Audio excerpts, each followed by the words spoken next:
बहुत हैम्परिंग चीज़ है इन सेंटर। क्या कहते हैं? It is the point where internal bisector of the angle of triangle intersect. अब बाइसेक्टर का मतलब क्या होता है? ये जो ट्राइंगल है इसको एक्यूरेटली दो हिस्सों में, यहाँ से इधर से यहाँ तक का और यहाँ से यहाँ तक का क्या हो डिस्टेंस इक्वल है। ये हो गया इस ट्राइंगल का बाइसेक्टर, इस वर्टिसेस का, ये इसका और ये इसका। तो जहाँ पे क्या हो रही है, इंटरसेक्ट हो रहे हैं बाइसेक्टर, ठीक है, किसके? इन एंगल्स के बाइसेक्टर, ठीक है। ये चीज़ कहलाती है इन सेंटर।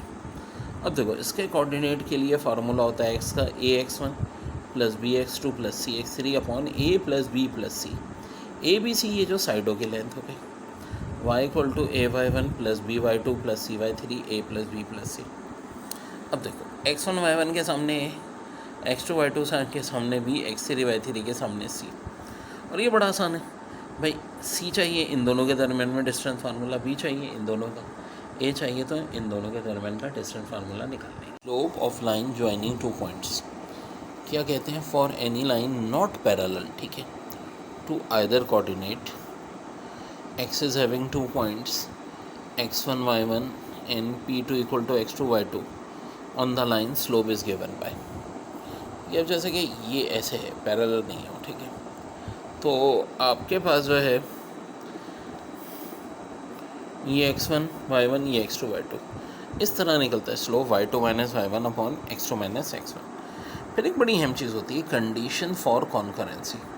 और 3 पॉइंट्स हैं, ठीक है, लाइंग प्लेन में है कॉन्करेंट। कॉन्करेंट यानी देखें जैसा कि ये इधर हो गया एक पॉइंट, अगला ये हो गया, ठीक है, यानी ये P1 ये P2 ये P3। तो ये एक लाइन P1 P2, ये लाइनें दोनों एक साथ हैं। तो कब होता है? जो y2 minus y1 upon x2 minus x1 बराबर हो y3 minus y1 equal to x3 minus x1। ये कह लें दोनों स्लोप इक्वल। अब इस पर देखो ऐसा वाला भी आया है, if the point 0 minus 1 x1 y1 x 1 x2 y2 and 2 3 are collinear then the value of point. तो चाहो तो इधर ऐसे पॉइंट्स पुट कर लो, या m1 निकाल लो इन दोनों की मदद से, m2 निकाल लो इन दोनों की मदद से, दोनों को इक्वेट कर दो। इससे आ जाएगी x की वैल्यू जो कि आएगी बच्चों का, ठीक है। पैरेलल लाइन ऐसे होती है, दो वर्टिसेस के, दो लाइन L1 L2 अगर आप उसमें पैरेलल हो तो इनके स्लोप क्या होंगे? इक्वल होंगे।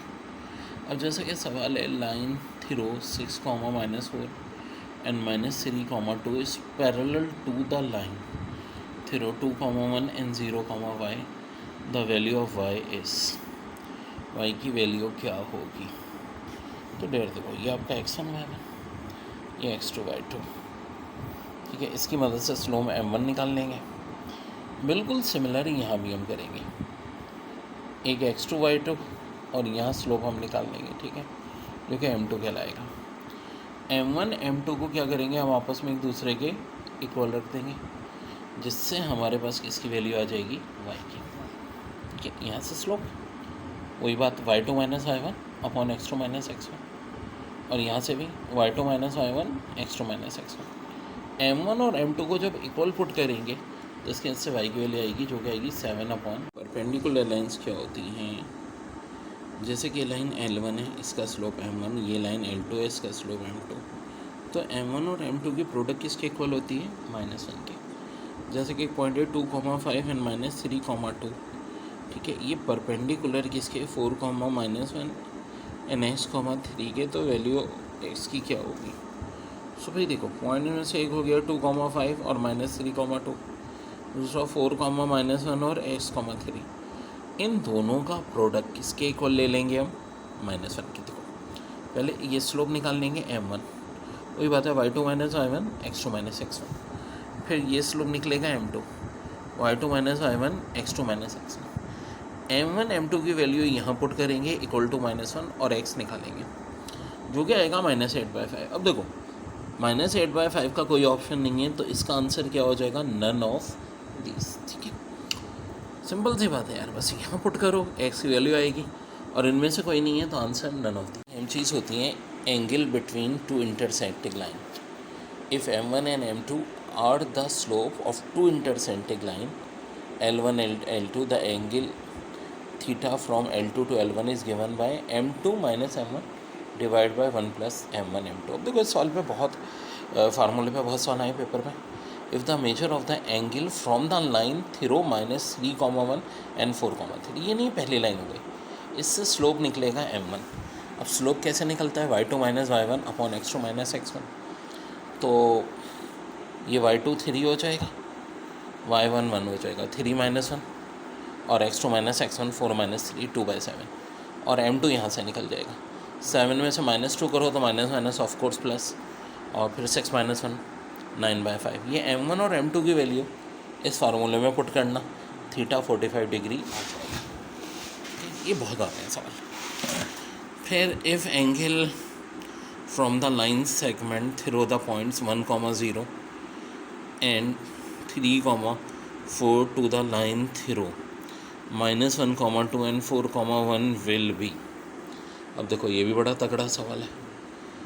y2 minus y1 1 minus 2 x2 minus x1 4 plus 1 5, ये आ गया आपका एक. और इस तरह m1 यहाँ 2 से निकलाएगा, ठीक है. 4 में से 0 और 3 में से 1 माइनस करें तो 4/3 और माइनस 1/5. जब ये पुट करोगे फार्मूले में तो ये आंसर आएगा, ऑप्शन बी. फिर देखें बड़ा अच्छा है. Equation of the line parallel to y axis and at a distance of d from y axis is given by x equal to d. अब पैरेलल टू y एक्सिस, ये अब देखो जो पैरेलल टू y एक्सिस है वो हमेशा perpendicular to x axis होगी. ये बात ध्यान में रखो, इसी सवाल को घुमा के दे सकते हैं. इसी तरह जो पैरेलल टू x एक्सिस है वो परपेंडिकुलर टू y एक्सिस होगी. तो अब सवाल है कि equation of a line that passes through 3,6 and is perpendicular to x axis, मतलब ऑफ कोर्स आ गया है कि x एक्सिस के परपेंडिकुलर. x एक्सिस के परपेंडिकुलर का मतलब है कि y एक्सिस के पैरेलल है, ठीक है. y एक्सिस के पैरेलल है तो इस टाइप की इक्वेशंस की ये होगी x minus a equal to 0. तो a क्या हो गया भैया, 3 हो गया. तो x minus 3 equal to 0, x minus 3 equal to 0, यानी कि आंसर हो जाएगा आपका ऑप्शन बी. ठीक है मेरे भाई. Line parallel to x axis का मतलब क्या होगा, ये अगर x एक्सिस है जो लाइन इसके पैरेलल है, ठीक है बिल्कुल. वैसे जो x एक्सिस के पैरेलल होगी वो परपेंडिकुलर किसके होती है, y एक्सिस के, ठीक है. तो हम कहते हैं the equation of line parallel to x axis is at a distance of d from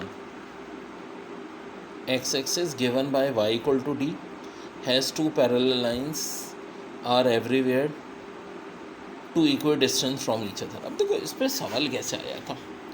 equation of the line passing through 2,-3 and parallel to x axis will be. तो अभी हमने देखा था y इक्वल टू डी या y equal to b, कोई भी नाम दे सकते हैं, ठीक है. तो अगर y इक्वल टू बी ले लें, y इक्वल टू डी, तो इधर आगे y माइनस बी हो जाएगा. b से मुराद क्या होगा, ये a ये b. तो of course y minus b equal to 0, ये हमारी इक्वेशन होगी. या y माइनस डी कह लें, कहना चाहें तो जो आपको सही लगे. तो भाई माइनस माइनस प्लस, इसका आंसर होगा option d, y plus 3 equal to 0. Intercept क्या होता है, हम कहते हैं the value of x for which the line cross the axis of x is called the x intercept. Similarly, the value of y for which the curve crosses the axis of y is called y intercept. इसके बाद एक चीज़ होती है point slope form. The equation of line whose slope is m and passing through point x, y is given by y minus y1 equal to m x minus x1. यानी देखो भाई ये line है, ये इसका कोई पॉइंट है x1 y1 और इसका स्लोप, तो इस तरह निकलेगी. अब पेपर में सवाल कैसे आए हैं देखते हैं. जैसे कि कह रही हैं equation of the straight line that passes through the point 4,√3 and makes an angle of π/6 radian. अब आप बोलो सर ये तो डायरेक्ट स्लोप नहीं दिया भाई, ये तो चले x1 y1 हो गया. ओ भाई सीधी सादी बात है, स्लोप निकलाता है m इक्वल टू 10 थीटा, 10 π/6 यानी m आ गया 1/√3.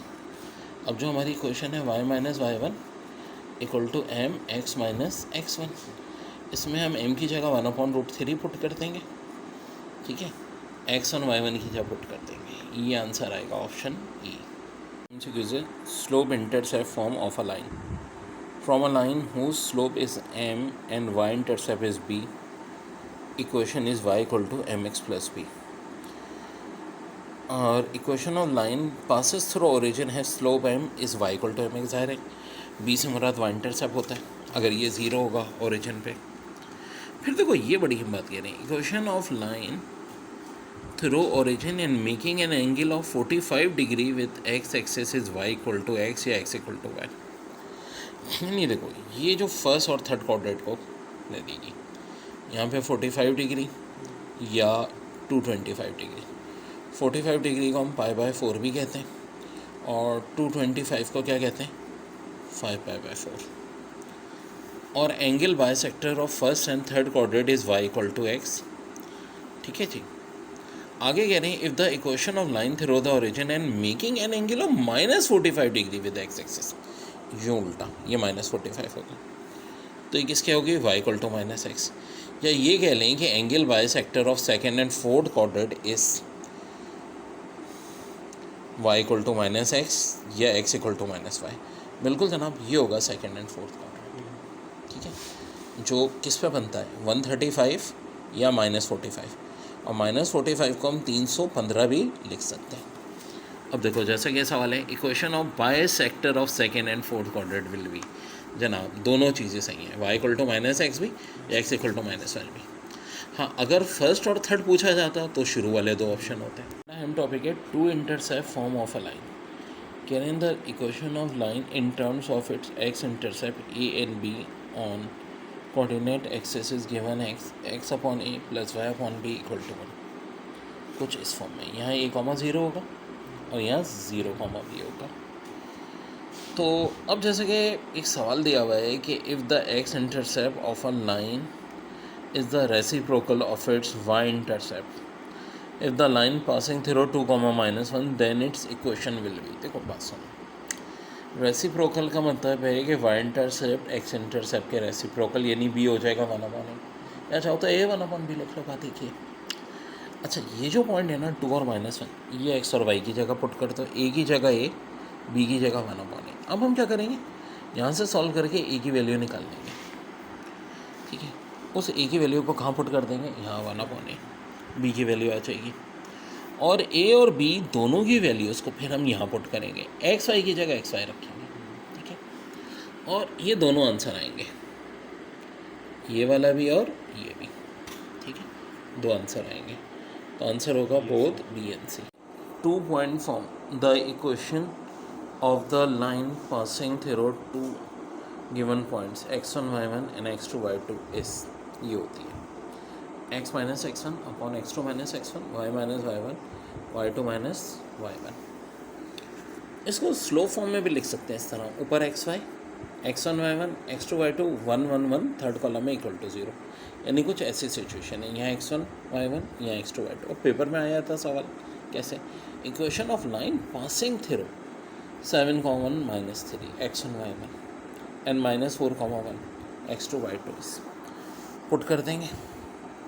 हाँ जी, x -7 यानी x1, नीचे x2 -x1 यानी -4 -7, फिर y y1 y +3, फिर y2 y1 1 minus of course plus, यहाँ से ये -11 बचा, यहाँ से 4 बचा, इस 4 को इधर ला के क्रॉस मल्टीप्लाई किया -11 को, फाइनली 4x + 11y + 5 = 0, यानी कि आंसर हो गया ऑप्शन। ये पढ़ रहे हैं बात कि अगर दो लाइंस हैं straight line, a1x + b1y + c1 = 0 और a2x + b2y + c2 = 0, तो एक बात और होती है कि लाइंस पैरेलल होंगी अगर a2b1 - a1b2 0, ठीक है। किसकी बात हो रही है, a2b1 0। अब देखो पेपर में जैसे कि सवाल आया था, ये दो लाइनें थी, ये a1 हो गया आपका 3, b1 हो गया 10, a2 बराबर a के, b2 बराबर 5 के। हमें सवाल में पूछ रहे हैं कि a की किस वैल्यू पे लाइंस पैरेलल होंगी, तो हम कहाँ पुट कर देंगे भाई, यहाँ पे a2b1 यानी A2 की जगह A, B1 की जगह 10 माइनस, हाँ भाई, A1 की जगह 3 है और B2 की जगह 5 है, equal to 0। 10 equal to 15, A की वैल्यू 15 बाई 10 यानी 3/2 आंसर आ जाता है। ए दे दें लैम्डा के, अलग अलग देते रहते हैं। अब देखो एक बात, जिस तरह कह रहे हैं कि A2 B1 minus A1 B2 equal to 0 पे लाइंस पैरेलल हैं, ठीक है। तो ये 0 के इक्वल नहीं होगा तो लाइंस क्या होंगी फिर? इंटरसेक्टिंग होंगी, ठीक है, इंटरसेक्टिंग होंगी। एक बड़ी अहम चीज़ होती है angle between two lines in general form. जैसे कि let two lines L1 and L2 have represent A1 x plus B1 y plus C1 equal to 0 and A2 x plus B2 y plus C2 equal to 0 have slope m1 and m2 respectively। Angle theta जो है L2 वो कैसे निकलेगा? m2 minus m1, 1 plus m1 m2। और एक और तरीका भी होता है, वो ये होता है कि tan inverse A2 B1 minus A1 B2 divide by A1 A2 plus B1 B2। ये क्या कॉन्सेप्ट हुआ भाई? देखो जैसा कि ये एक सवाल भी आया इस पर, find the angle from 2kx minus 2y plus 1 equal to 0। तो A1 हो जाएगा हमारा 2k, ठीक है, यानी x का क्वेश्चन। B1 हो जाएगा -2 और k प्लस 1 ये हमारा A2 और k minus 1 B2। A1 B1 A2 B2 की वैल्यू कहाँ पुट कर दो? यहाँ पुट कर दो, तो आंसर आ जाएगा। देखो ये आ जाएगा theta equal to tan inverse 1। जब आप इसको सॉल्व करोगे, tan इनवर्स 1 थीटा कब होता है? जब एंगल 45 डिग्री होता है। आंसर हो जाएगा 40। ऑफ ट्राइंगल कहते हैं area of triangle with vertices x1 y1 x2 y2 and x3 y3 is denoted has area. अच्छा, एक फॉर्म तो ये भी होती है x1 y2 minus y3, theoretical MCQ भी आ सकती है, plus x2 y3 minus y1 plus x3 y1 minus y3। लेकिन जो ज़्यादा मशहूर फॉर्म है डिटर्मिनेंट फॉर्म में, x1 y1 x2 y3 x3 y3 1 1। इससे भी निकाल सकते हैं, लेकिन ज़्यादा आसान ये होता है, याद रखना भी आसान है, ठीक है जी। अब एक चीज़ कि ये एरिया ऑफ ट्राइंगल जो है in the term of polar coordinate क्या होगा, यानी r और थीटा के टर्म में। तो जाहिर सी बात है, एक्स वाई की जगह r1 theta 1, r2 theta 2, x2 y2 की जगह और x3 y3। तो ये हो जाता है half r1 r2 sine theta 2 minus theta 1 plus r2 r3 sine theta 3 minus theta 2 plus r1 r3 sine theta 1 minus theta 3। यानी ये in the term of polar coordinate हो गया, ये in the form of determined हो गया, और इस form में भी हो गया, ठीक है।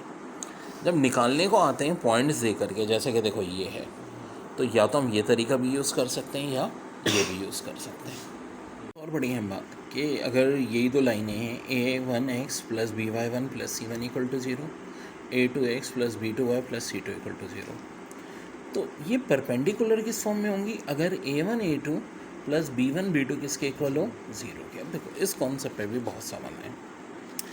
जैसे कि क्वेश्चन दिया था, स्ट्रेट लाइन दी थी kx plus 12y plus 19 equal to 0। A1 हो गया k, B1 हो गया 12। दूसरी थी 8x माइनस 4y प्लस 7, यानी कि A2 8 और B2 माइनस 4। कह रहे थे परपेंडिकुलर है k की किस वैल्यू पे?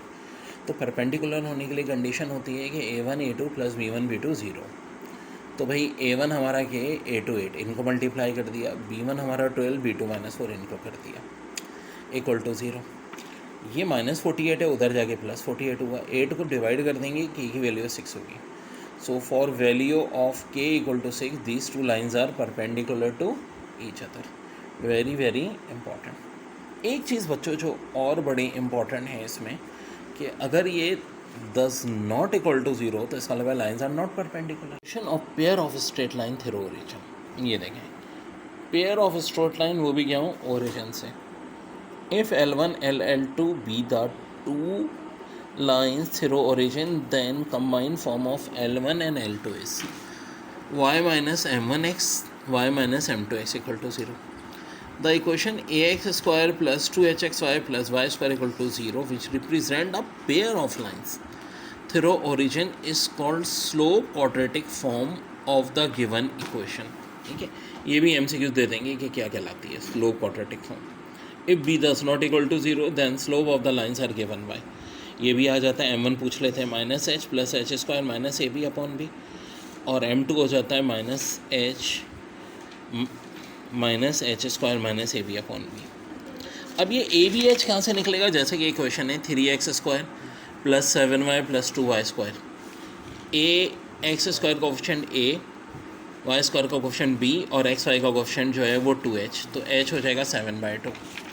अब इसके बाद यहाँ देखो जो डिस्क्रिमिनेंट होता है स्लोप का क्वाड्रेटिक का वो ये होता है 2h square minus a B.